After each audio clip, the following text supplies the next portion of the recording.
Hello student, today we will solve a question from JEE 2005.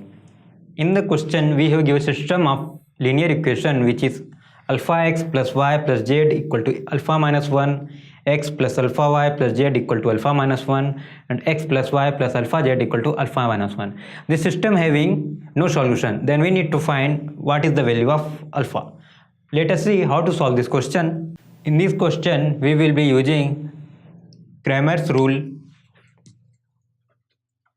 and that is for no solution delta is equal to 0, where delta is determinant of the system of linear equation.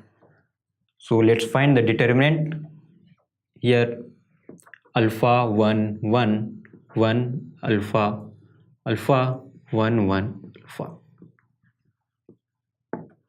After finding and equate this with 0, after calculating we get alpha minus 1 square into alpha plus 2 which is equal to 0. From here we get that alpha may be equal to 1 or alpha may be equal to minus 2. So our answer is here is we getting alpha which is 2 value. So let's check the option and see which one is correct one. We get our answer alpha as minus 2 or 1. So our correct option is A.